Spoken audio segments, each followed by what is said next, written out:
Welcome to Just James, the podcast. We hope this episode enlightens, illuminates, and illustrates a new outlook for your life. And now, here is our host.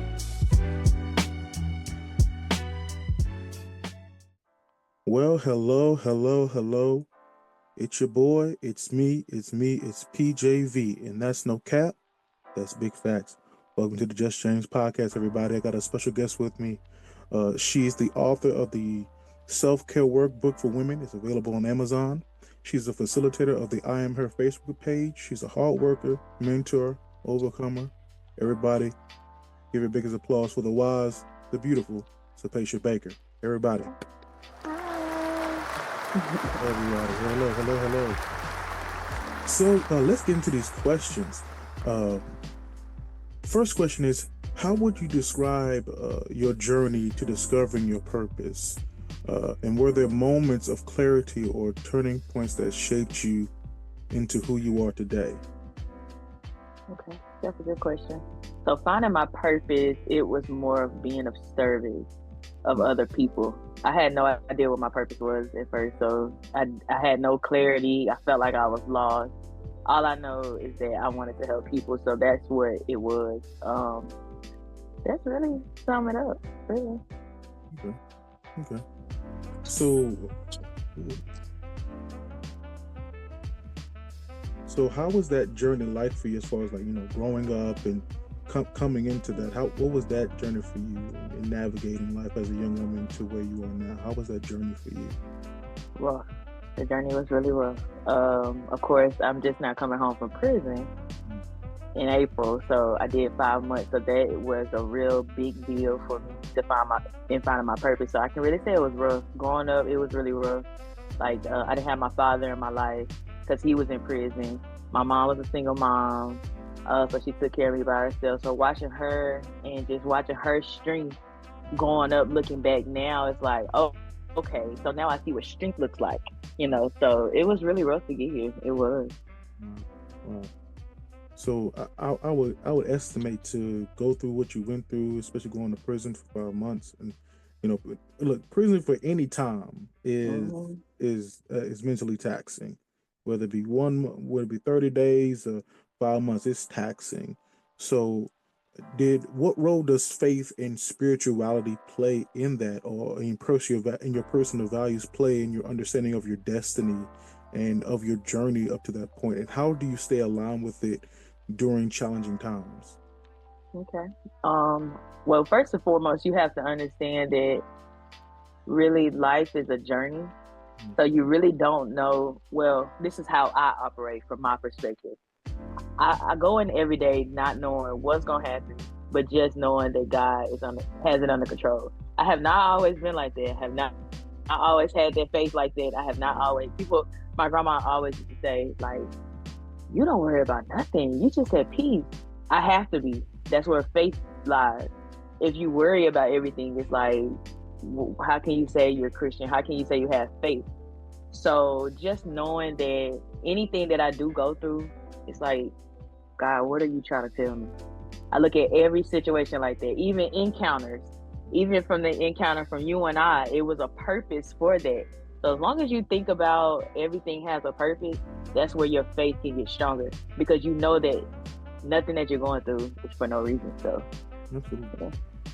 I'll always say that there's glory behind your story, or there's glory for your pain. Everybody goes through something that's for a reason. It's not just for happenstance. There's a reason why you're going through what you're going through. So I've always encouraged people through what they're going through to understand that it's not just happening to you, it's happening for you. Right, it is. Absolutely, to mold you to who you are. Absolutely. So I definitely understand that. Like going to the third question, you kind of alluded to it. Can you share a specific setback that felt like a major roadblock, and how did you navigate through that experience and bounce back stronger? Okay.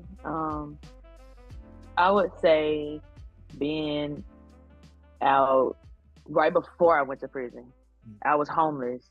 I didn't have nowhere to go. I didn't know which way to go, living in my car, living in hotel rooms, So I would say that right there to me was a major roadblock. But how I got through that is God pulled me out of that by going to prison and said, "Hey, enough is enough. You got to learn from this." I had to sit down. I had to be okay with being with myself, like literally being to myself and having to sit in it and literally think, "Okay, Sepeshia, what are you doing wrong?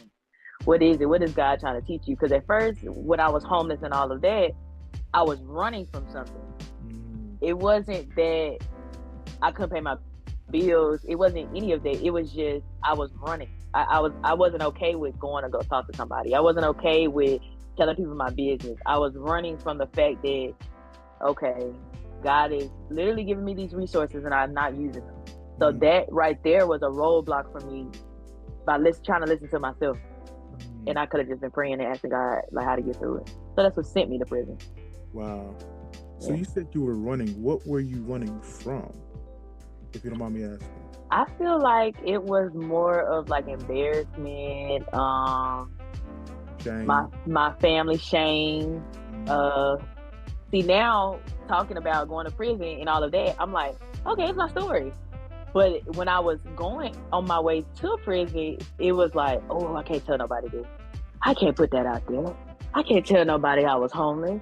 I can't. But yes, I can. Because what I'm going through is helping somebody else. So that really, I was really running from myself, really, my thoughts. And you cannot run your thoughts. You can try. You cannot run them. They're always no. Yeah, always going to be there. They sure are. I think you kind of got into the next question from the previous one. It says, what's the most important lesson you learned from failure or disappointment? And how did it influence your perspective on success and purpose? So it really changed my perspective in a major way, because it's like, okay, I'm going through all of this. Instead of me looking at it as a bad thing or what I'm going through, looking at back now about everything I went through, it's like, dang, I just went through that just to help somebody else.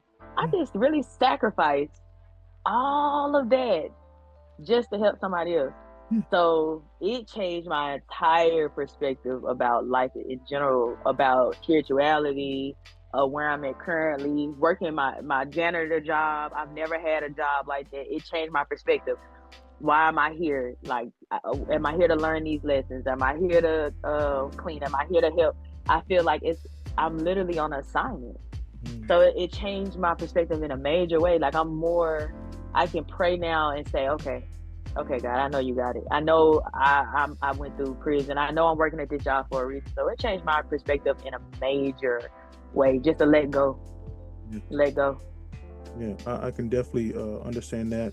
You may not know my story. I've kind of alluded to it on this podcast, but I'll tell you mine. Before the age of 30, I'm 31 now. I'll be 32 next March, this March coming. But before the age of 30, I experienced a high-level job loss, emotional and verbal abuse, the passing away of my father, and the ending of my marriage, all before the age of 30. And definitely mental health issues, suicidal ideations, depression, anxiety, all that good stuff. So I can definitely say and definitely understand the concept of going through all this pain and not understanding why. Why me? Why is this happening right now? And suffering in silence. Suffering in silence to either say what's left of your ego or to just not deal with shame. But as time began to go forward, there was an opportunity that was afforded to me, and when it was afforded to me at a very tumultuous time in the community. And I literally told the Lord, like, not like this. This is too soon. This don't make sense. This is too much. And he literally said, everything that you went through was for this moment right here. So he made 3 years worth of pain make sense in one day. And and then understanding that, it made me realize, like, wow, like, okay, this is what that was for. You know, so definitely understand that learning the lessons and roadblocks and setbacks, you know, you feel like you're taking 2 steps forward and 5 steps back. It's like, come on, when is my break gonna come? When is my opportunity gonna come? And out of those trials and tribulations, a book is being written. Out of that trial and tribulation, my business was being established, skills was being heightened, and networking connections were being made. So I mean, definitely out of, as Tupac said, the roads that grew out the concrete, if you will, that it shouldn't have grown there, but somehow it grew and it was beautiful.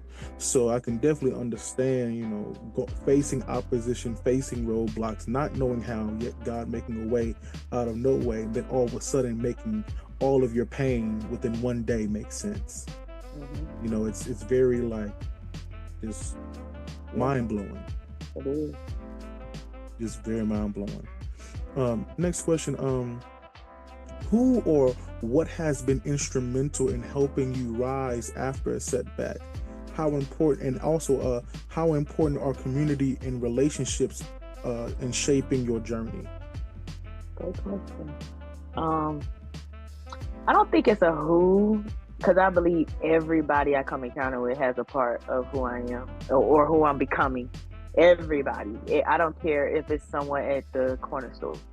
But as long as you're nice, you're going to get that back in return. So to stay strong, my strength, it would be like my mom.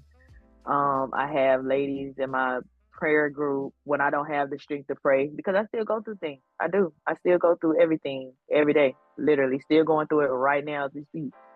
I would say, like, everybody, even yourself, like everybody. It's like, as long as you don't have any distractions and you're able to see and hear what's going on, you're fine. So I try not to get frustrated because of that. I try not to get angry. I try to stay focused. If someone I'm real big on, if someone was to come up to me and just speak, that's an opportunity for me. So I would literally say everybody. I can't even say not one person. That's why I'm in the world. I mean, I'm just out there.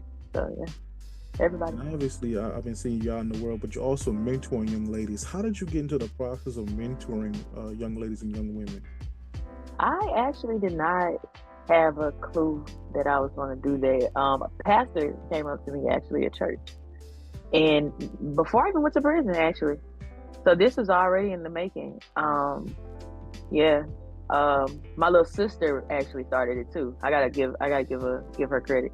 She's real big on, hey sissy, I want somebody to play with, because I was the only child growing up. So I'm real big on listening to elders and kids, because they literally know what they're talking about. So first she had came up to me and said something about, I want to do this with kids. Then the pastor at church came up to me and was like, hey, I want you to start this group at my church. So ever since then, because I have a story, I feel like I give it to it in a different way. Mothers are more stern and firm. I'm more, hey, I really understand the why behind it. I understand why my mom talked to me like that, and I'm able to explain in a different way so they won't go through trauma. Right. Because you can go through trauma just by your mom saying, sit down. So you can carry that to your adulthood, and it's like, well, she always told me to sit down, so that's why I don't stand up. That could be trauma. So I explain it to them, and I always give the why. So that's what made me want to start mentoring girls, is me explaining the why. Parents are always busy, and evidently I have enough strength because I've been through everything I went through. So by me explaining the why, it's like, oh wow, okay, I understand now. So that's really what got me wanted to mentoring. Wow. You said something so poignant, and you said the why, because we all live in a time where, as our parents would say, just do what I say, not do as I say, but not as I do, or we say, they say, take out the trash, and we say, why? If you didn't catch a quick one, Yeah. You say, because I said so. And Right.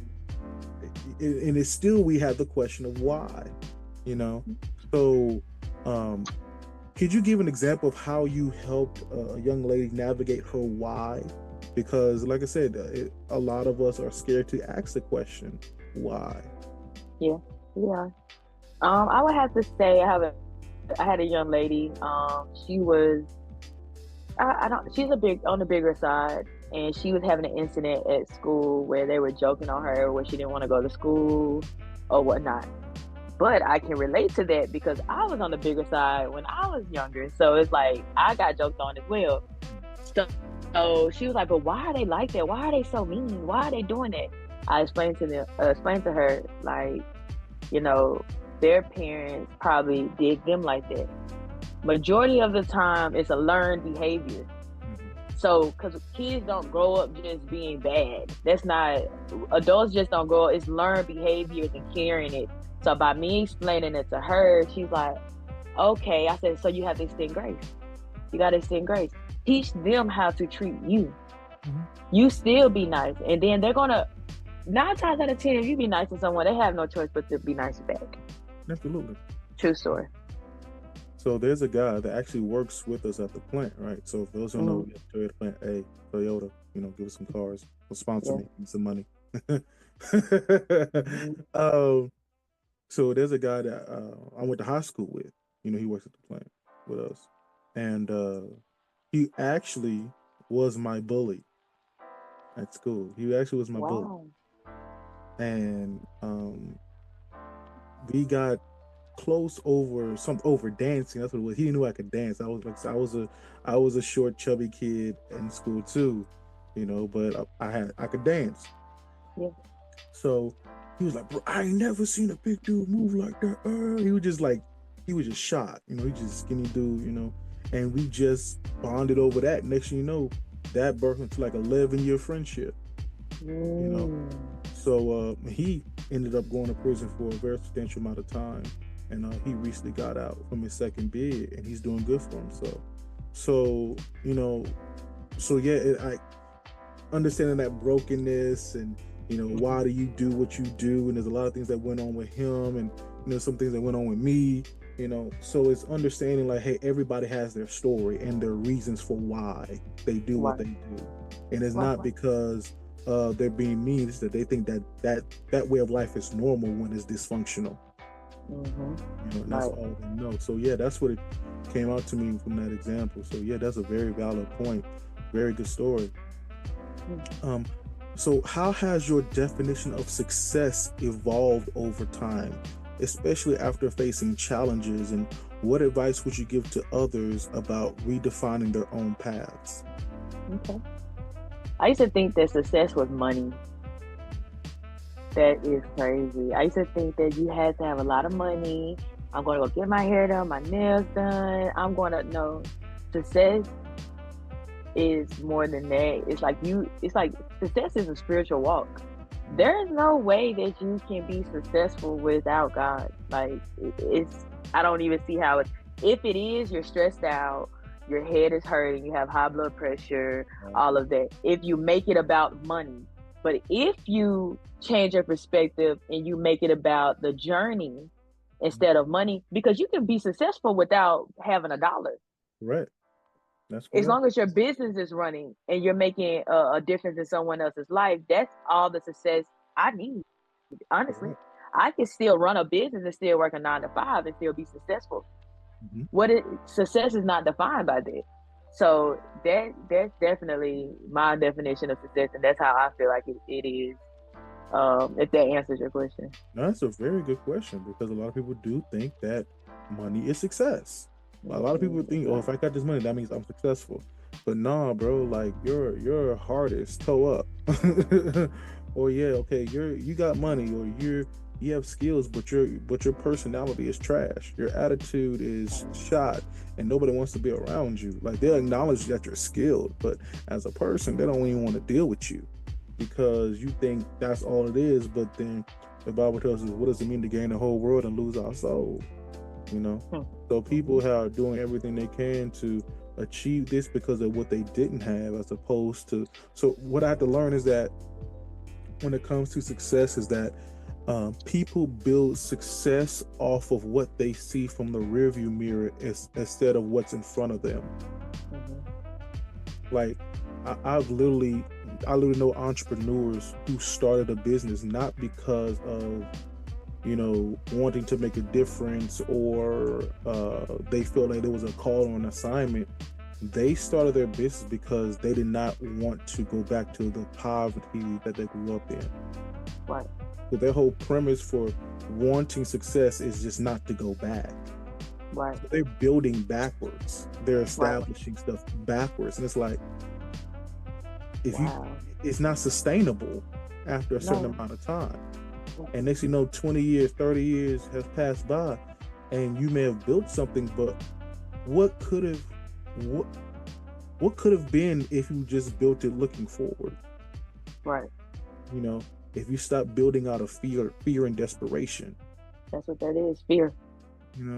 So definitely success is not just money. It's mental health. It's emotional health. It's having healthy relationships around you and people not trying to snake you and you not trying to snake them and you not having to look over your shoulder. Like that's real success. Real success. It may not be the car that you want, but it's a car nonetheless. I know some people that need some cars right now.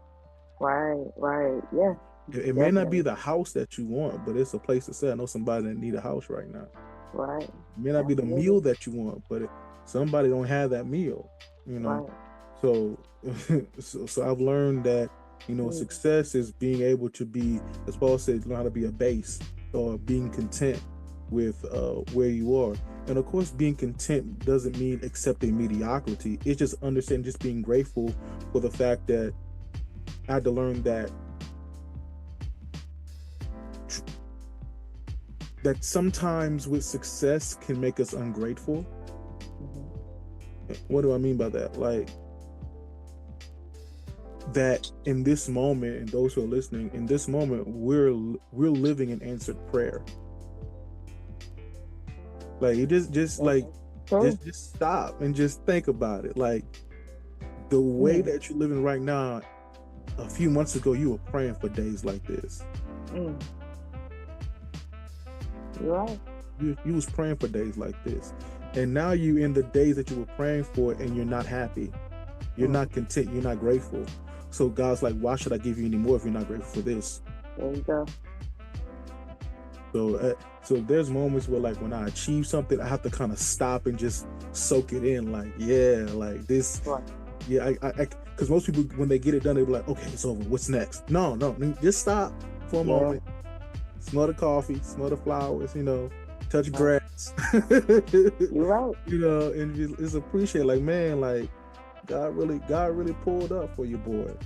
Just sit in that. Because like I said, there were days like where I'm at right now, there were days I was praying for days like this. Am I gonna be here for the rest of my life? No. But days like this, I was hoping for days. I was praying for days like this.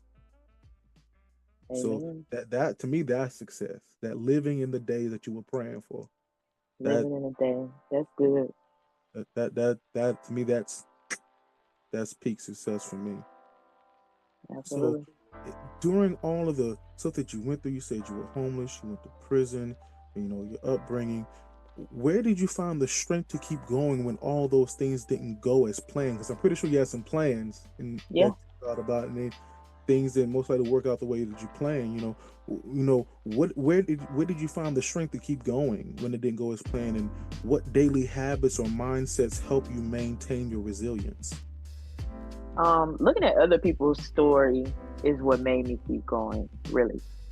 Looking at, especially when I went to prison and I looked around and I was the only one in federal prison with 5 months. And everybody else had 5 years, 10 years, 20 years, all of that. That's when I literally could lay down and go to sleep and be in peace there. And I was at the bottom though. In my eyes, I was there because I've never been to jail.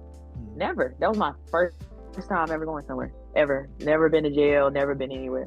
So that to me was being at the bottom. Even with living in my car, I thought that was really the bottom, but now looking back, it's like, nah, that's not the bottom, because guess what? It's somebody living on the side of the street in California right now, you know, or strung out and don't have their family.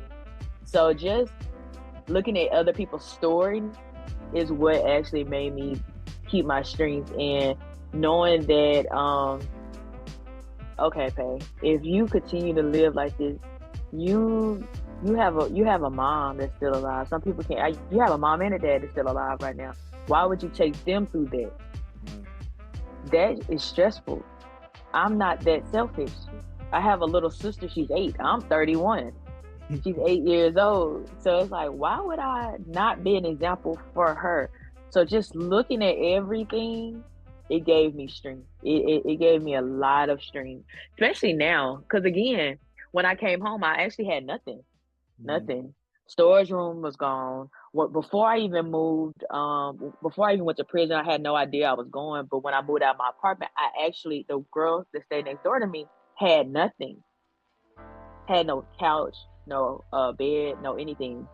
Keep in mind, I didn't know I was going to prison. So I walked outside. She was crying. I'm like, hey, hey, nice to meet you. I'm moving out.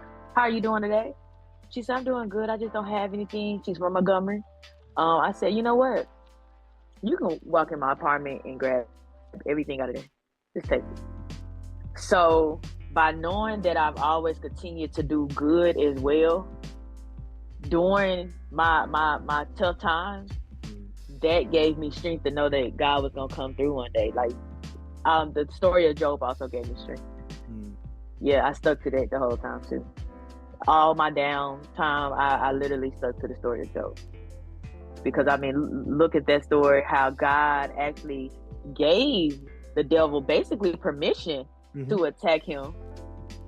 And look how Job came out. Absolutely. And his life was way worse than mine. He lost kids. He lost everything. He was wealthy. So if that story, if he could come out on top, I felt like I was going to be okay. So just reading the story of Job stuck with me too. Yeah. So you said the tough upbringing. So you said from tough upbringing, homeless, prison, and now you're out. So where is the Sepeshia now? Where does she stand now at? Okay. I'm at peace. I'm at peace with a lot of things. Like no one could take my peace.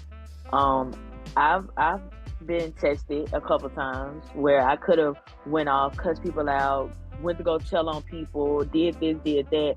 I'm at peace where I'm at. I'm not actually doing anything spiteful to try to get to the top. So I'm an upcoming small business owner. I am starting my cleaning business based off where I'm at currently. And actually, I didn't even know that this would be my journey, but my boss actually told me, hey, I'm going to help you. That wasn't my intention. That's what's up. God put me there, so that's where I'm at currently, just being at peace, really, and just going with the flow of things and knowing that God is in control of all things, and it's out of my control regardless of how much I stress. Yeah. So final question, if you can give one piece of advice to Black women in their 30s striving to find their purpose and overcome obstacles, what would it be? I would say, first, read the story of Job, please. Like, read it in all the context that you can, and just keep going. Don't give up. Regardless on where you're going, there is always, if you're already at the bottom, just know you can't go any deeper. The deepest you can go is in the ground, so you don't want to die based off what you're going through. So just keep going, keep climbing, keep striving. Don't give up. Just move forward. You can't go back. Go forward. That would be just keep going. Be positive, and don't let anything distract you. Nothing. Good. Nothing. That's good. Now's the time to plug all your stuff, your books, your websites, your YouTube pages. Plug everything you got. All right, YouTube, I'm her. With Sepeshia, I'm her. That's Sepeshia, I'm her. That's actually all my platforms. My Facebook, Instagram. I have I'm Her for Women on Instagram and on Facebook, and that's about it. I'm still going up. And she still has the book, the self-care workbook for women, available on Amazon right now. Go cop that. Go get that. Buy it for Christmas. Thank Help her you. pay these bills, okay? Please Got do. bills to pay. Got bills to pay. Got a little sister to feed. She wants some of that tree. She could. Everything. Give us something under the tree. Come on now. Amen. Well, thank you, Sepeshia. We appreciate you. Thank you all for all of our listeners. Once again, this your boy PJV. Y'all have a blessed day. Thank you for listening to Just James, the podcast. If this episode helped you and you know it can help someone you know, please like, follow, subscribe, and share from all platforms to stay updated on new episodes. In the meantime and in between time, peace and increase.